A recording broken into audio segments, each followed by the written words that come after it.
Hoy empezamos con Antonio Naquí y él nos va a hablar, su charla está titulada Elefanto contra las máquinas. Bienvenido. Primero que nada quiero agradecer a la organización por seguir haciendo este espacio. Y bueno, yo quiero platicarles hoy de un problema que está bien chido. Y es un problema que es muy padre porque la solución es un poco extraña. La solución es que no hay solución. Y por otro lado, para resolverlo tuvimos que mezclar teoría de números y lógica matemática, lo cual no son dos áreas que siempre se piensen como muy cercanas, ¿no? Entonces, pues tiene una historia muy interesante y pues quiero platicarles un poquito hoy de eso. Y bueno, la plática va a estar más o menos estructurada así. Primero vamos a hablar un poquito de dónde sale el problema. Las definiciones básicas de teoría de números y de lógica son muy sencillas. Y pues el tiempo no nos da para ver una prueba detallada, pero vamos a platicar de cuáles fueron los pasos claves en demostrarlo. Y pues tardó 21 años en demostrarse de trabajo activo, bueno, casi activo. Entonces, pues estos fueron vamos a hablar de los momentos claves y pues un poco qué consecuencias tiene y qué pasa cuando mezclas lógica y teoría de números y no tienes mucho cuidado al respecto. Entonces, pues la historia comienza en 1900, en el Congreso Internacional de Matemáticos, donde este señor, David Hilbert, dio una charla así monumental sobre la importancia de los problemas en matemáticas. Y pues es una plática larguísima, es muy famosa, porque pues plantea que los problemas son fundamentales para el desarrollo de cualquier ciencia, en particular para el desarrollo de las matemáticas, y pues da como pautas para determinar qué es un buen problema y qué puede ser útil para el desarrollo de un área. Digo, de antemano no se puede saber si un problema va a cambiar cómo se piensa de algún concepto en particular, porque necesitas resolverlo para darte cuenta de eso. Pero pues él da unas guías, da algunos ejemplos históricos, y uno de sus puntos claves es que en matemáticas no hay ignorabimus. Y el ignorabimus se refiere a que todo problema debe tener una solución, o al menos es lo que creía Hilbert fervientemente. Entonces, al respecto dice que a lo mejor a veces la solución es un teorema, a veces la solución es decir, sí, tenías razón, lo que dice el enunciado es correcto. A veces es un contraejemplo y a veces son pruebas de imposibilidad, ¿no? Es probar que cuando planteaste el problema no entendías bien qué estaba pasando y lo planteaste de una forma que no se puede resolver. Un ejemplo clásico es un problema de los griegos, era construir con regla y compás, dividir un ángulo en 3 partes iguales con regla y compás, ¿no? Trisecar el ángulo. Y era un problema que, pues desde la época de Tales lo estaban pensando y que nunca lo pudieron resolver y tardaron siglos en que alguien llegara y dijera, pues es que sí, no se podía, ¿no? Por eso no te salía la construcción, porque no existía esa construcción. Y las pruebas de imposibilidad generalmente son pruebas de no existencia de algún tipo. Y bueno, en esa plática presentó 10 problemas abiertos en el momento que creo que fueron 10, que creía que iban a avanzar mucho sus respectivas áreas o crear nuevas áreas. Y después de la plática publicó una lista con 23 problemas y los famosísimos problemas de Hilbert, que efectivamente algunos ya han sido resueltos, otros ya se consideran que no tienen sentido, otros todavía hay debate al respecto. Y pues hoy vamos a hablar del 10º problema de esa lista, que en efecto ya se considera totalmente resuelto. Y bueno, el problema, la traducción más literal posible, dice algo así, que dada una ecuación diofantina con cualquier número de incógnitas y con coeficientes numéricos racionales enteros, pues pide idear un proceso de acuerdo con el cual podamos determinar en un número finito de pasos si esa ecuación tenía soluciones en números racionales enteros o no. Una de las primeras cosas que nos saca de onda ahí es el término racionales enteros, ¿no? Pues resulta que estamos hablando de 1900 y eran medio barrocos con sus conceptos. Lo que ellos llaman racionales enteros es lo que para nosotros son los números enteros. Entonces lo vamos a dejar así y nos olvidamos. Otra cosa que a lo mejor es curiosa es que habla de un proceso con un número finito de operaciones, ¿no? Entonces, pues, realmente no hay debate al respecto, todos están bastante de acuerdo en que a lo que se refería es a un algoritmo. Hay que tomar en cuenta que en 1900, de nuevo, bueno, deja tú que no habían computadoras, no había una definición formal de qué es un algoritmo, ¿no? Era un concepto medio vago que todos tenían, existía el algoritmo de Euclides y la criba de Eratóstenes y el algoritmo de la división y no sé qué, pero no había una definición matemática de qué es un algoritmo, ¿no? Entonces, pues, eso explica un poco por qué está enunciado de una forma tan chistosa. Y pues, aparecen dos conceptos claves, que son la ecuación diofantina y el algoritmo, que justo la ecuación diofantina es un concepto de teoría de números, el algoritmo es un concepto de lógica, específicamente de una rama de la lógica que se llama teoría de la recursión o teoría de la computabilidad. Y la relación entre esos dos conceptos es algo súper especial y es un poco a lo que vamos a llegar hoy. Entonces, pues primero lo primero, ¿qué es una ecuación diofantina, no? Digo, me parece que en Superior 1 o 2 se habla un poquito de ellas, pero si no nos acordamos, una ecuación diofantina la vamos a pensar como una ecuación de esta forma, siempre igualada a 0, donde n es un número natural y p no es más que un polinomio con coeficientes enteros. Entonces, en realidad solo estamos pensando en polinomios con coeficientes enteros y estamos buscando como que sus raíces, ¿no? Y pues, algunos ejemplos que creo que es bastante evidente que son ecuaciones diofantinas son estos, ¿no? Los únicos coeficientes que tenemos son enteros. Y bueno, vamos a decir que una ecuación diofantina tiene solución si efectivamente tiene raíces enteras, ¿no? Entonces, si podemos encontrar estos n números enteros, tales que efectivamente evaluado en ellos el polinomio vale 0. Y pues recuperando los ejemplos de antes, pues efectivamente esto nos da una solución. Este de aquí no tiene solución, al menos no entera. Y pues este de aquí, no pregunten de dónde salió esa solución. La hizo un hindú hace como 1000 años, entonces, pues, ahí está.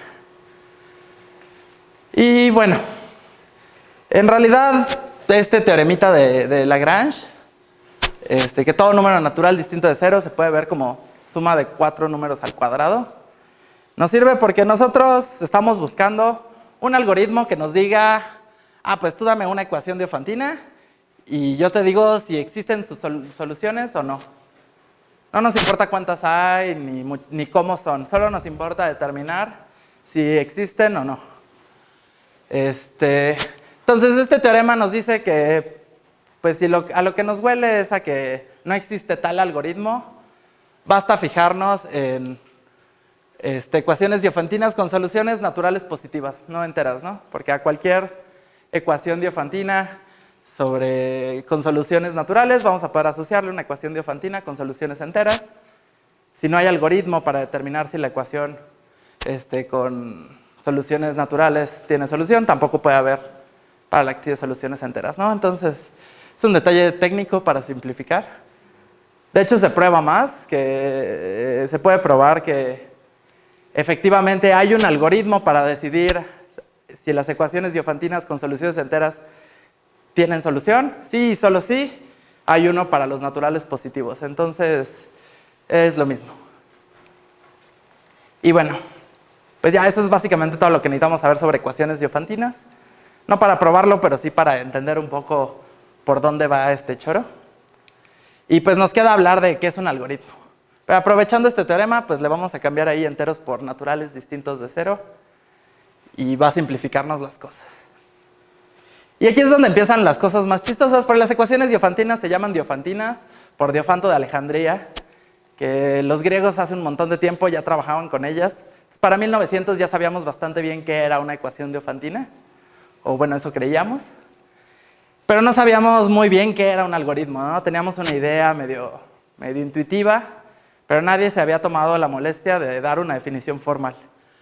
Entonces, pues, en 1930 y tantos, llegaron los lógicos al rescate, tomaron el control sobre los algoritmos y pues surgieron muchas definiciones distintas. Una la dio Alonzo Church, que definió cálculo lambda y que es algo así como el abuelito de muchos lenguajes de programación. Y a partir de ahí definió algoritmo. Kurt Gödel, junto con ayuda de Herbrand, pero ya no me cupo su foto, trabajaron con funciones recursivas. Gödel las usó muchísimo para probar sus famosos teoremas de incompletud. Y bueno, probablemente el más famoso de los tres, Alan Turing, con la definición de máquina de Turing, que realmente fue la que dio lugar a que se aceptaran. Se probaron que las tres definiciones eran equivalentes, entonces era lo mismo hablar de una, de otra o de otra.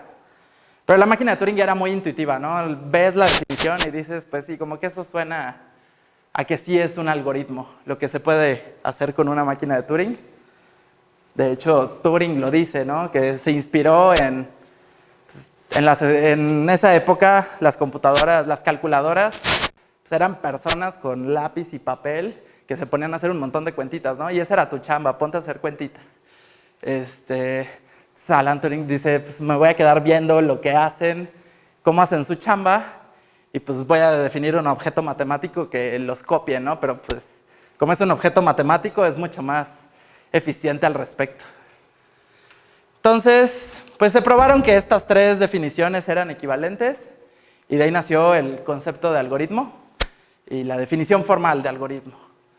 La tesis de Church Turing es que los algoritmos son exactamente las cosas que pueden ser hechas por una máquina de Turing. Ahorita no nos daría tiempo de estudiar qué significa que algo pueda ser computado por una máquina de Turing y cómo se define máquina de Turing.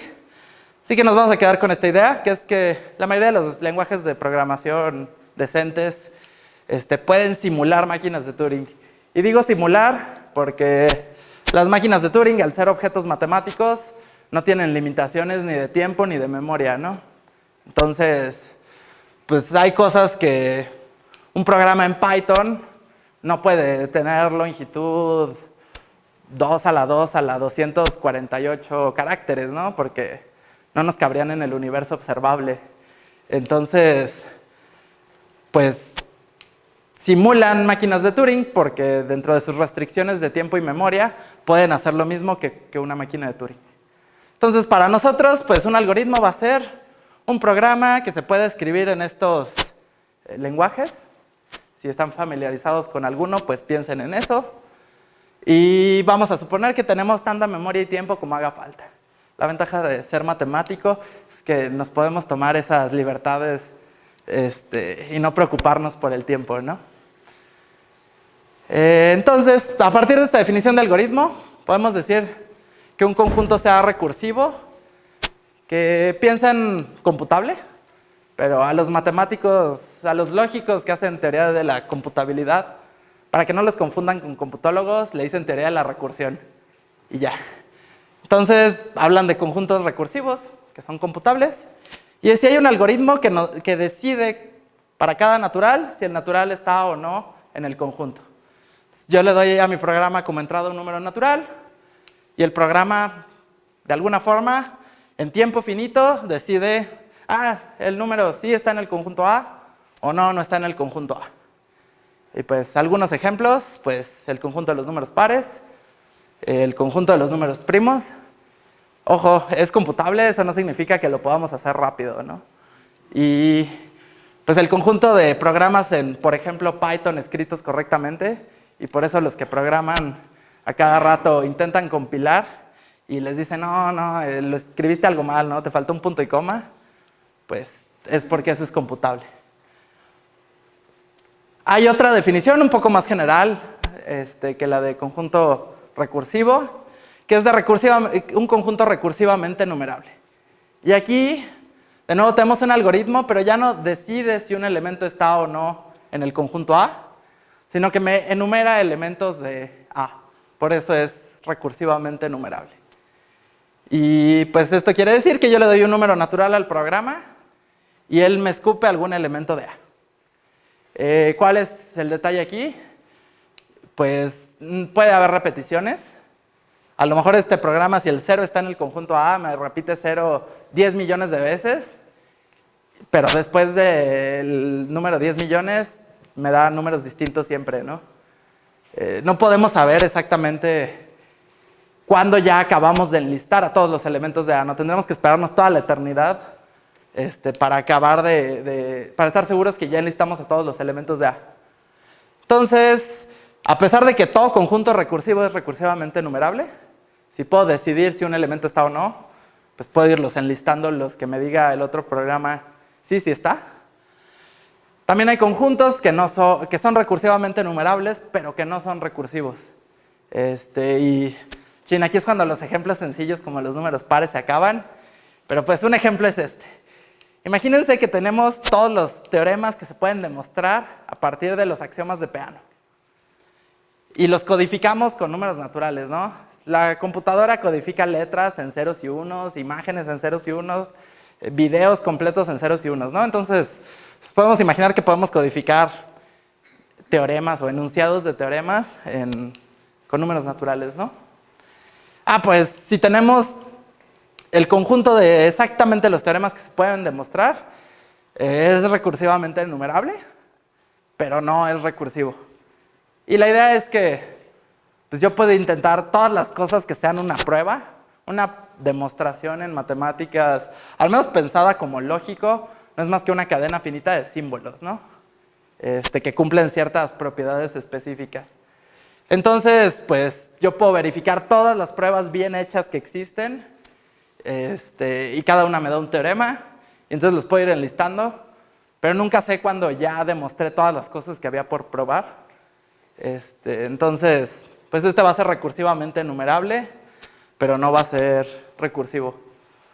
Otro ejemplo es, pues sabemos que un número real se puede ver como una sucesión infinita de dígitos, de números naturales, ¿no?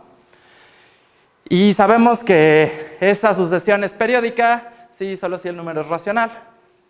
Entonces, pues imagínense que tenemos una máquina que nos empieza a escupir dígitos, y queremos decidir si ese número es racional o irracional. Pues puede que nosotros empecemos a ver un patrón, ¿no? Dibuja 2, 2, 1, 1, 2, 2, 1, 1, 2, 2, 1, 1, y lo hace 100 millones de veces, pues podemos decir, seguro es racional, ¿no? Sin embargo, no tenemos la certeza de que en cualquier momento va a empezar a escupir dígitos completamente diferentes, ¿no? Entonces, pues no podemos estar seguros de que el número efectivamente es racional hasta que no hayamos computado toda la lista infinita, y pues para eso necesitaríamos toda la eternidad.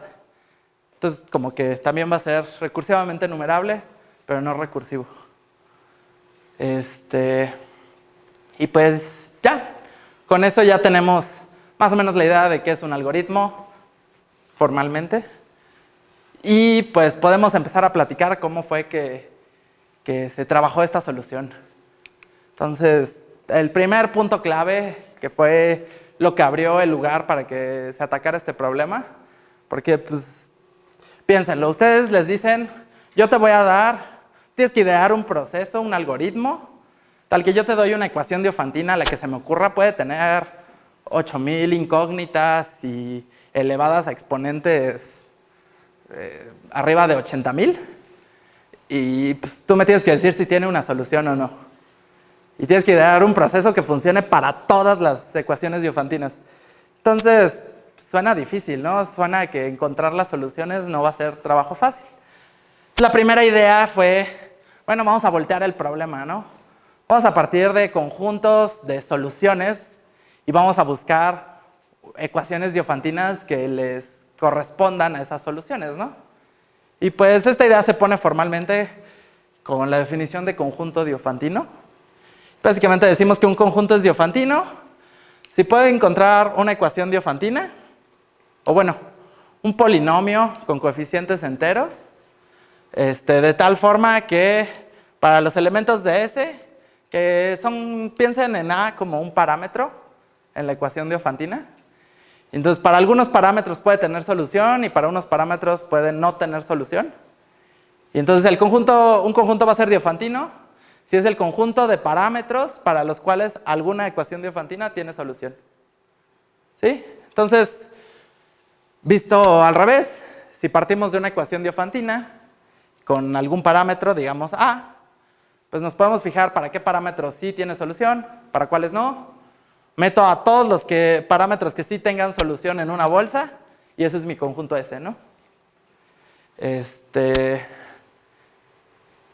Entonces, bueno, para que quede un poco más claro los ejemplos, pues el conjunto de los números naturales que son cuadrados de otros números es diofantino. Aquí se ve el polinomio que nos va a servir, ¿no? X cuadrada menos A. Va a ser un polinomio diofantino y justo va a tener raíces en los puntos que sean naturales elevados al cuadrado. Otro ejemplo es todos los números naturales que no son potencias de Dios, que no son potencias de 2. Y de nuevo, pues les toca checarlo en su casa, pero esa cosa, los números que son de esta forma son exactamente los que no son potencias de 2. ¿Qué más? Pues los conjuntos diofantinos dan más lugar para trabajar con ellos, son más asequibles, porque la estrategia es, voy a ver un conjunto, y voy a decir, el conjunto de los números primos, ¿será diofantino? Y entonces me pongo a chambear buscando una ecuación diofantina que lo haga diofantino, ¿no? Entonces, se presta un poco más a trabajar, sigue siendo muy difícil, pero al menos ya parece atacable el problema. Y Martin Davis empezó a trabajar en esto en 1949 y él conjeturó que un conjunto es diofantino sí y solo si es recursivamente enumerable. Y lo conjeturó a partir de trabajar con ellos y ver que cumplían propiedades similares. Los detalles son un poco complicados. Básicamente dio una forma de describir de una forma uniforme todos los conjuntos recursivamente enumerables y dijo, eso se ve que los diofantinos sí son, ¿no? Y lo dejó como conjetura y ahí quedó. Un detalle, si alguien probara esta conjetura, estaríamos diciendo que un conjunto es diofantino si solo si es recursivamente enumerable, pero ya sabemos que hay conjuntos recursivamente enumerables que no son recursivos, ¿no? Entonces, eso significa que va a haber conjuntos diofantinos para los cuales la ecuación diofantina, no podemos saber si la ecuación diofantina que los define tiene solución o no. ¿Sí? Entonces, resulta que esta conjetura es ya, de ser demostrada, sería una prueba del 10º problema de Hilbert, una prueba de que no hay un algoritmo, ¿no?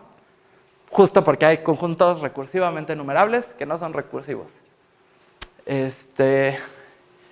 Y bueno, casi al mismo tiempo, en 1950, sin tener idea de que Martin Davis estaba trabajando en esto, Julia Robinson, que era una matemática poderosísima, aunque bastante menospreciada en su época, pues también estaba muy interesada en resolver este problema y empezó a trabajar y, bueno, ella quería probar que la exponencial es diofantina.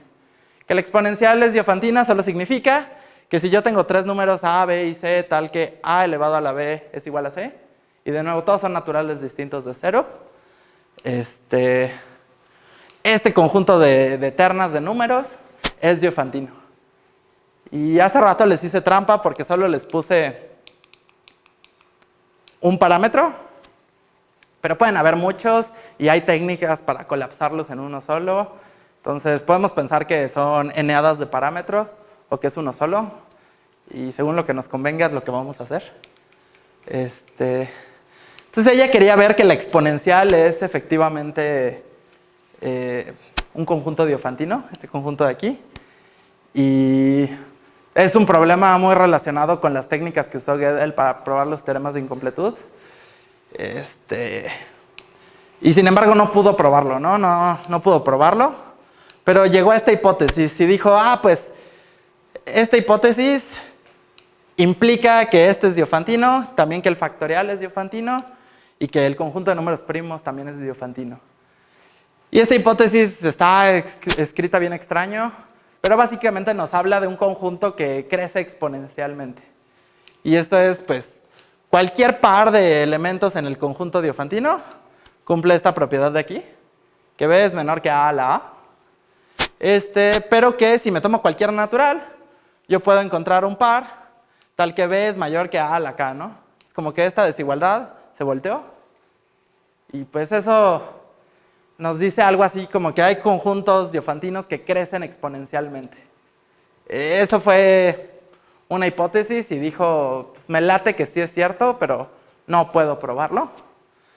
Pero si lo probamos, pues ya tenemos esto de acá. Y por los próximos 10 años, esto fue lo más que avanzó el trabajo sobre el 10º problema de Hilbert. Hubo quien intentó probar la hipótesis y no pudo. Hubo quien intentó refutarla y tampoco pudo.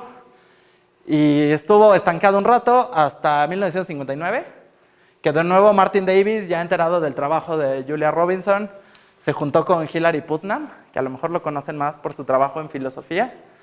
Pero estuvieron trabajando juntos sobre el 10º problema de Hilbert y sacaron resultados bastante fuertes. Uno fue que todo conjunto recursivamente enumerable es diofantino, es decir, una dirección de la equivalencia que había conjeturado Martin Davis, y que si se probaba la hipótesis de Julia Robinson, la hipótesis JR, entonces el otro lado también ya caía. Entonces avanzaron un montón, pero había un pequeñísimo detalle. Suponieron otra conjetura sin probar, de teoría de números sobre progresiones aritméticas, y bueno, esa conjetura creo que ya cayó, pero fue hace poco, ¿no? Fue en los últimos 20 años. Y estuvo así otro ratote después de que cayó el 10º problema de Hilbert sin resolverse. Entonces no era una suposición chiquita, ¿no? Sí tuvieron que suponer algo muy, muy fuerte para poder resolver esto. Pero, de nuevo, pues regresó Julia Robinson, vio lo que ellos habían hecho, dijo, está bien padre, lo voy a mejorar, ¿no? Entonces refinó su resultado y eliminó esa conjetura extraña, la logró eliminar por completo, y entonces, pues, ya quedó probado completamente que todo conjunto recursivamente enumerable es diofantino, y que si se probaba la hipótesis de Julia Robinson, entonces todo conjunto diofantino era recursivamente enumerable. Entonces, pues, la hipótesis era una hipótesis de existencia, ¿no? Que existía un conjunto diofantino que cumplía tal. Entonces, pues ya era ponerse los que creían que era cierta solo tenían que ponerse a buscar conjuntos hasta encontrar uno que jalara. Había mucha duda al respecto, ¿no? Los matemáticos que trabajaban en áreas cercanas estaban, especialmente los que hacían teoría de números, decían, no, un conjunto que cumpla esto, no. La hipótesis es falsa. Sin embargo, famosamente Martin Davis dijo, no, pues yo creo que sí es verdad, pero no nos va a salir. Vamos a necesitar que llegue un joven ruso muy astuto y él la va a resolver. Pues, curiosamente, 10 años después, llega un joven ruso. Yuri Matijasevich tenía 21 o 22 años en ese momento.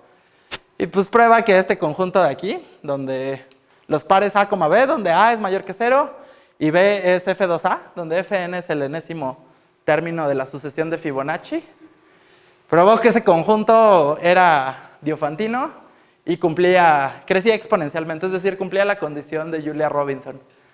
Entonces, pues, efectivamente ya con este resultado cayó la hipótesis de Julia Robinson y por lo tanto cayó por completo el 10º problema de Hilbert, y efectivamente los conjuntos diofantinos eran exactamente los mismos que los recursivamente enumerables, ¿no?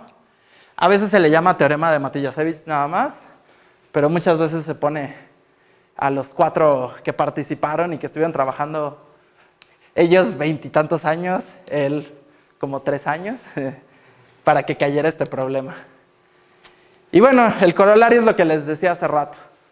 Dado que hay conjuntos recursivamente enumerables que no son computables, pues no hay un algoritmo que nos pueda decir si una ecuación diofantina tiene solución. Si lo hubiera, todos los conjuntos recursivamente numerables serían computables y pues ya sabíamos que eso no pasaba. Y entonces pues cayó este problema. Y pues tiene unas consecuencias bien extrañas. A lo mejor estas no todos las entiendan si no están medio familiarizados con lógica, pero es bien sabido que, dado una máquina de Turing, bueno, que hay una máquina universal de Turing. Y si estamos pensando en términos de algoritmos, la máquina universal es como un sistema operativo, ¿no? Yo tengo mi computadora y le digo, pues quiero hablar por Skype, y mi computadora simula un programa llamado Skype y me permite hacer videollamadas. Pero luego yo necesito leer un libro y puedo abrir un PDF y leer un libro. Y luego yo necesito hacer otra cosa y como que el sistema operativo emula todos esos algoritmos, ¿no? Pues usamos máquinas de Turing para definir recursivamente enumerable y de ahí sale que existe una ecuación diofantina universal. Y eso quiere decir que cualquier conjunto diofantino hay un parámetro tal que la ecuación diofantina universal, con ese parámetro, emula a otra ecuación diofantina, ¿no? O sea, yo tengo una ecuación diofantina y hay un parámetro para la universal para la cual copia y es exactamente la otra ecuación, ¿no? Las soluciones son las mismas, los valores son los mismos. Entonces, los que hacen teoría de números estaban espantados por eso, porque fue como, ¿qué clase de cosa extraña es esto, no? Otro resultado súper fuerte fue que hay enunciados de Gödel naturales. Cuando Gödel probó sus teoremas de incompletud, para los que no estén familiarizados, es que si tengo una teoría axiomática, por ejemplo, piensen en los axiomas de Peano,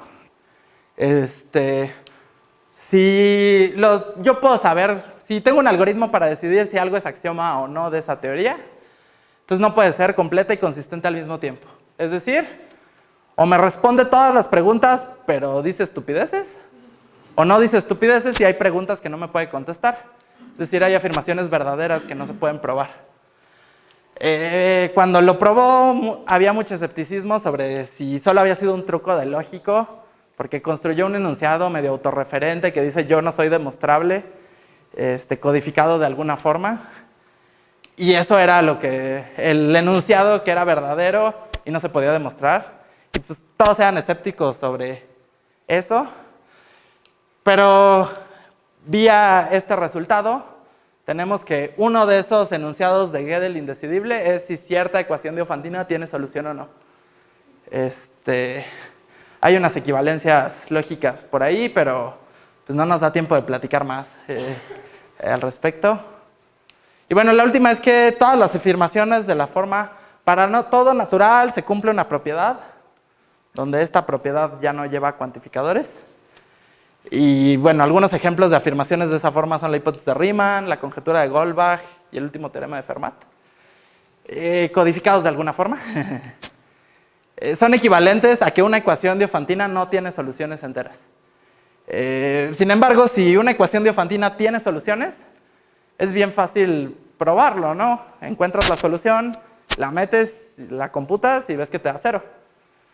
Entonces, si la hipótesis de Riemann, la conjetura de Goldbach o el último teorema de Fermat son falsos, se puede verificar como, pues, literal haciendo una cuentita. Eso significa que si alguien probara que la hipótesis de Riemann no se puede probar, estaría probando que es verdadera. Porque si fuera falsa, se puede refutar porque solo es hacer una cuenta. Entonces, si no se puede probar falsa, tiene que ser verdadera. Y es falsa si solo sí se prueba que es falsa. Son pues, loqueras de lógicos. Y bueno, ya nada más para terminar, se puede extender el 10º problema de Hilbert para preguntarnos, bueno, nos estamos preguntando por polinomios de enteros, ¿no? ¿Qué pasa si nos vamos a otros anillos numerables? Por ejemplo, los racionales también hacen cosas con campos de números algebraicos y no sé qué. No soy algebrista, entonces no sé muy bien por dónde va, pero sé que a este cuate le han intentado pegar a su problema 10 de Hilbert y no han avanzado mucho, ¿no? Es mucho más difícil. Y pues la última pregunta que quería como dejarles en la mente es, entonces, ¿hay ignorabimus? Porque Hilbert decía, no hay ignorabimus. Todo problema tiene solución y hasta dijo, y esa puede ser una prueba de imposibilidad, como la que acabo de platicarles un poquito. Sin embargo, pues, imagínense que yo llego y les doy una ecuación de Ofantina. Y así, una ecuación de Ofantina cerda, ¿no? Yo les puedo preguntar, ¿tiene solución o no? Y o tiene solución o no tiene solución, eso no hay duda. Sin embargo, pues ustedes no tienen ningún método para averiguarlo, ¿no? Porque pues, no hay un algoritmo que les vaya a hacer la chamba. Entonces, ustedes no tienen las herramientas para llegar a esa solución. Entonces, hay un poco de debate sobre si esto le da en la torre a la concepción de Hilbert de no hay ignorabimus, o si no lo hace. Ahí entran cosas más filosóficas y mucho menos matemáticas, como si la mente se puede ver como una máquina de Turing o puede ser imitada por una máquina de Turing o no, y qué papel juega la intuición. Y pues se pone muy raro muy pronto, pero pues piénsenlo en el metro o algo. Y pues ya eso es todo. Y para que no se queden sin fotos, ahí les dejé a los 4 que resolvieron este problema. Gracias.